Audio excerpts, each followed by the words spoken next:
Բարի երեկո հարգելի բարեկամներ, առաջարկում եմ շարունակել դիտարկել հայոց միջնադարյան ապստամբությունները, թերթել զրուցարանի հերթական էջերը եւ վերհանել մեր անցյալի պատմության մոռացված դրվագները։ Նախորդ վիդեոնյութերում մենք մանրամասն խոսել ենք մարզպանական ու սատրապական Հայաստանի ապստամբությունների մասին, վերջին վիդեոնյութերում էլ, քանի որ մարզպանական Հայաստանը արդեն չկա, իսկ սատրապական Հայաստանն էլ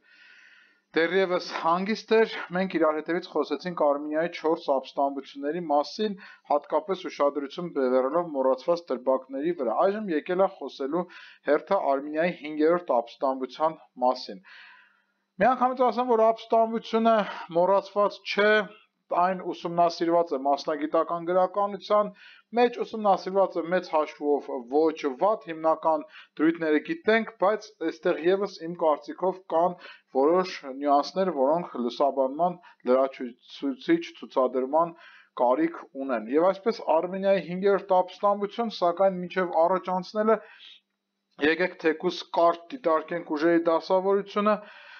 բյուզանդական կայսրություն, խազարական խաքանություն, սրանք կան, բայց սրանց մասին մենք մանրամասն չենք խոսի, որովհետև առաջիկա իրադարձություններում դրանք մեզ այնքան էլ պետք չեն գա, ուղղակի կարճ կասենք, որ ինչ որտեղ հենց այս ժամանակներում կրկին սրվել էին արաբական խալիֆության ու խազարական խաքանության հարաբերությունները, 758 թվականից էր արաբա-խազարական երկրորդ պատերազմը, որը տևելու էր մինչև 764 թվականը, 758-764 արաբա-խազարական առաջին պատերազմից հետո անցել էր 18 տարի, խազարները կարողացել էին ուշքի գալ եւ բավականին լուրջ սպառնալիքներ առաջացնել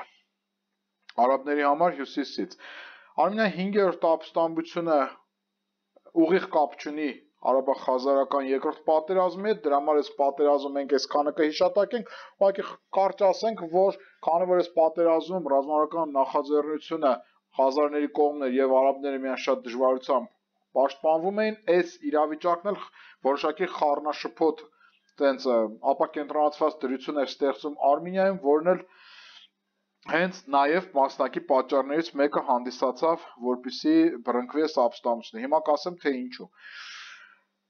Նույն այս 762 թվականի վիճակով արաբական խալիֆությունում տեղի էր ունեցել պաշտոնի փոփոխություն, Աբբասյան առաջին խալիֆ Աբուլ Աբբաս իբն Մուհամեդը 754 թվականին մահացել էր եւ նրան գայ վրա հաջորդել էր իր եղբայր Աբու Ջաֆար ալ-Մանսուրը։ Երկու եղբայրներից այս երկրորդն էր հենց խիստ ակնառու, աչքեր ընկնում իր եռանդով, կազմակերպչական շնորհքով եւ կարելի ասել, որ ինքը լինելով ձևականորեն երկրորդ խալիֆը, հենց այն մարդն էր, որը ըստ էության կարգի գծեց Աբբասյանների խալիֆության ռազմավարչական համակարգը մոտավորապես այն ձևով, ինչ որ Աբդ ալ-Մելիքն արել էր 685 թվականից սկսած, այսինքն Աբբասյանների հզորության հիմնադիրը հենց Աբու Ջաֆար ալ-Մանսուրն էր, ոչ թե նրա մինչ այդ մահացած եղբայր Աբուլ Աբբաս իբն Մուհամեդը առաջին խալիֆը։ Միաժամանակ այս խալիֆը նաև շատ դաժան, վճռական դաժանություն ունեցող անձնավորություն էր եւ մենակ այն, որ նա արագորեն իշխանությունը հավաքեց իր ձեռքին, խոսում է դրա մասին, իր իշխանության գլուխ կանգնելուց մոտավորապես կես տարի անց այս Աբու Ջաֆարի հարաբերությունները խիստ սրվել էին Աբու Մուսլիմի հետ, Աբու Մուսլիմը ծագումով թուրքական արմատներ ունեցող, բայց պարսկական լեզու արդեն անձնավորություն էր, մեծ հսկայական հեղինակություն ուներ այդ ապստամբների մեջ, որոնց նա ուղղել էր օմայանների վրա ու հաղթել էր եւ համարում էր նույնիսկ մի մարդ, որը կարծես խալիֆներ է ստեղծում։ Աբուլ Աբբաս իբն Մուհամեդը մի քիչ այս ամեն ինչին մատներանքով էր նայում, բայց Աբու Ջաֆար ալ-Մանսուրի օրոք Աբու Մուսլիմի հետ հարաբերությունները սրվեցին եւ արդյունքում կեղծ բանակցների համար կանչելով իր պալատ 755 թվականի փետրվարի 13-ին Աբու Ջաֆարը մի վեճեր արեց, որի ընթացքում նրա թիպվնականները Աբու Մուսլիմին սպանեցին։ Սա բերեց ապստամբության Աբու Մուսլիմի կողմնակիցների հետ տեղի ունեցան խոշոր իրադարձություններ, բայց 755 թվականի երկրորդ կեսին այդ ապստամբությունը ճնշվեց։ Աբբասյանները մնացին գային, բայց մեծապես զրկվեցին այդ ժողովրդական պարսկական աջակցությունից, որը կարեց սահմանն է 755 թվականի ամռան Աբու Մուսլիմի սպանվել հետագայի խոշոր ճակատամարտը, որը տեղի ունեցավ Ռեյի ու Համադան քաղաքների միջև 60,000 կորուստ արժեցավ ապստամբներ, մի խոսքով Աբասյանները այդտեղ կտրվեցին իրենց պարսկական արմատներից։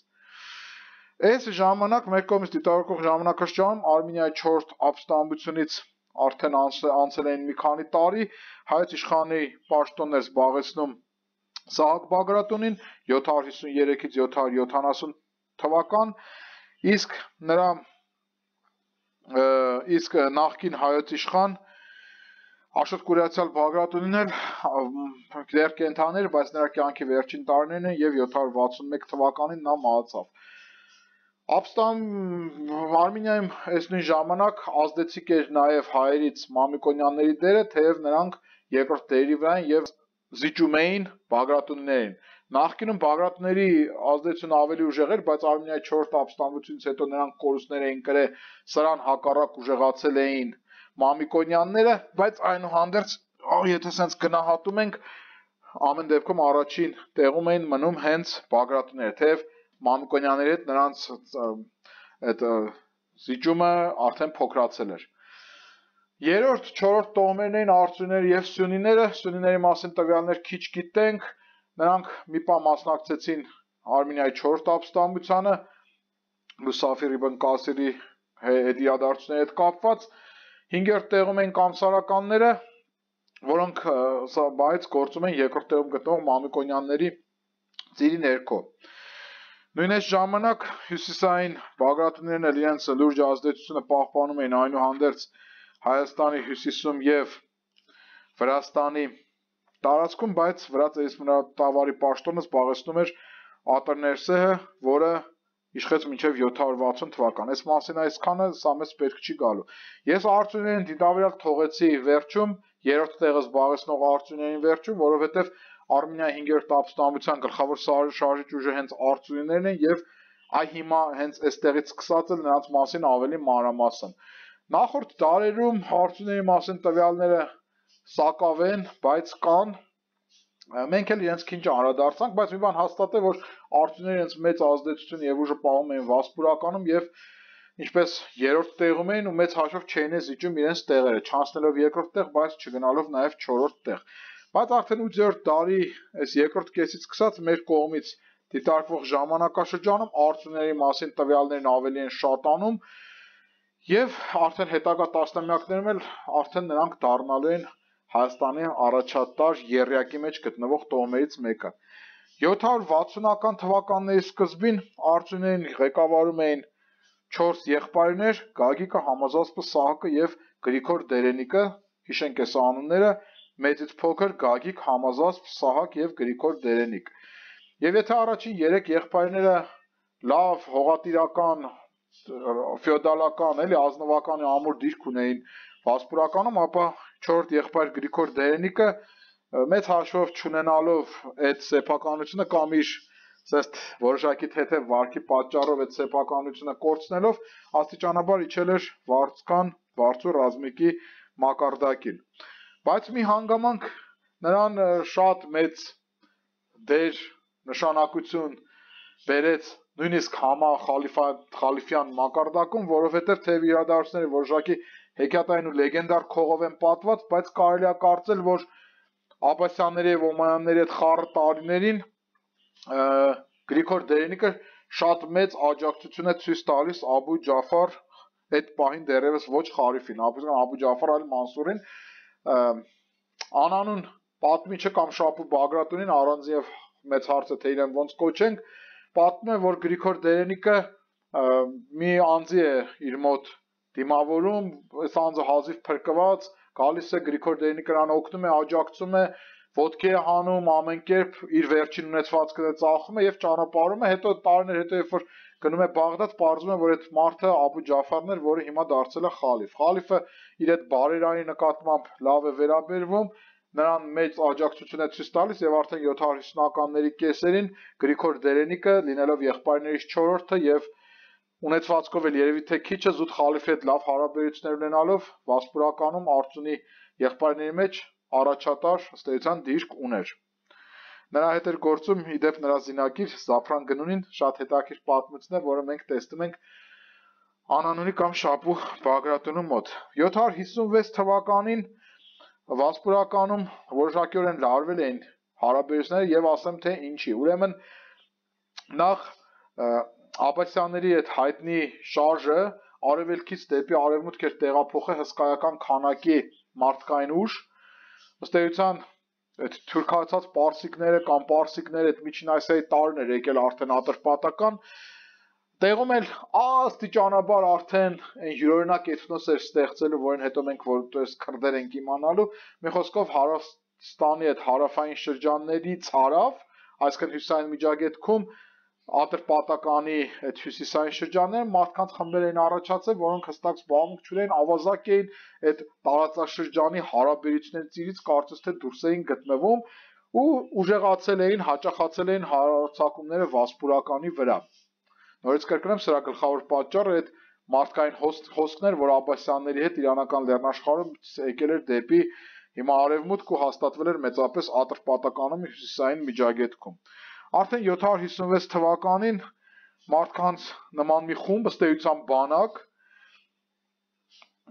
ներխուժեց Վասպուրական,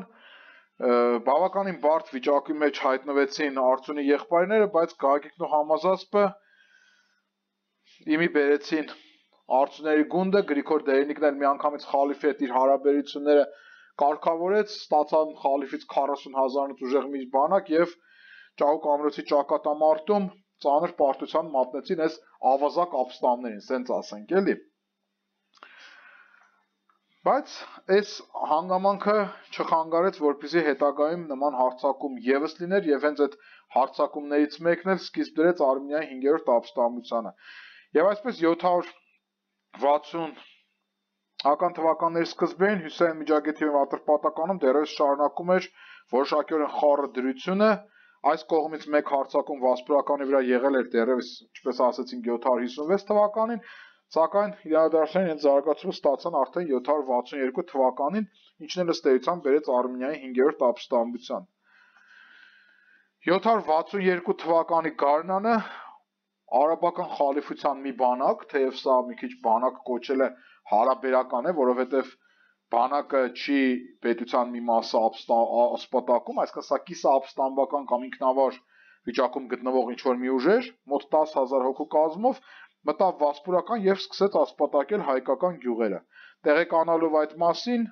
եղբայրներ Համազասպ եւ Սահակ Արծուների գլխավորած Արծունյաց գնդի մի մասը շարժվեց թշնամու ընդառաջ։ Այսինքն եղբայրներն էին Գագիկը, Համազասպը, Սահակը եւ Գրիգոր Դերենիկը, երկրորդ եւ երրորդ եղբայրները Արծուների գունդը հավաքում են եւ գնում են, որպեսզի պաշտպանեն հայերին իրենց հպատակներին։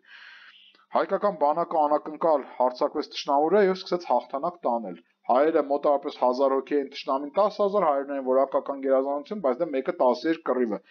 Դրա համար էլ օգտվելով ունեցած թվական գերակշռությունից թշնամին կենտրոնացեց ուժեր եւ շրջապատեց հայկական բանակին։ Հայկական բանակը անցավ գրո եւ փորձեց ճեղքել շրջապատման օղակը, բայց բռնկված անհավասար մարտում Համազասպը զոհվեց։ Տեսնելով եղբոր մահը, Սահակը արդեն կարծես հուսահատված ու կորցրած ամեն ինչ, հետևակ վիճակում հարձակվեց հակառակորդի վրա։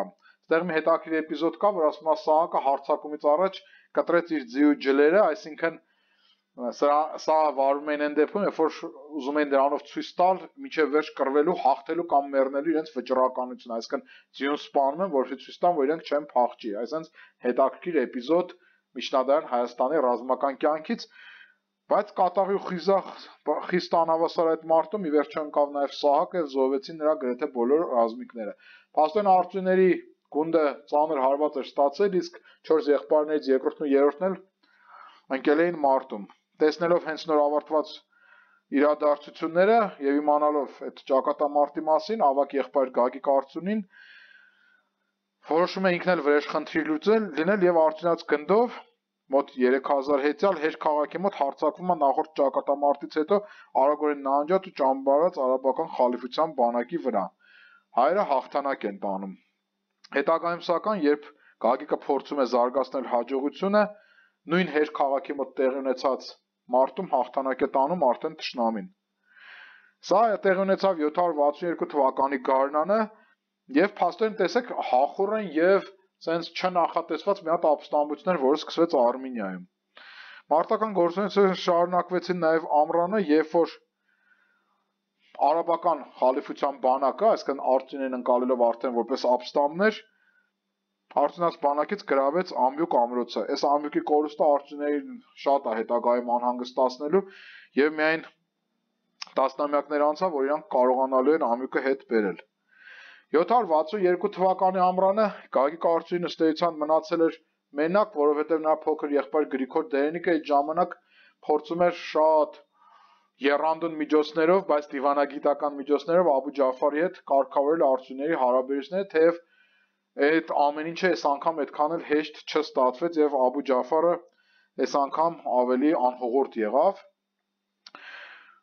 Մեծ էին թշնամու ուժերը եւ մոտավորապես 20,000 հոգանոց բանակ արաբական խալիֆության մտավ Վասպուրական։ Հայերը անցան իրենց սիրած անկանոն պատերազմին, ի վերջո ամրացան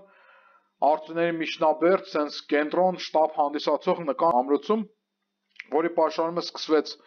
762 թվականի ամռանը, թվագրությունը հստակ չէ, բայց տևեց մոտավորապես 1 տարի, մինչև 763 թվականի ամառ։ 1 տարվա ընթացքում հայկական բանակը հետ մղեց թշնամու բոլոր գրոհները,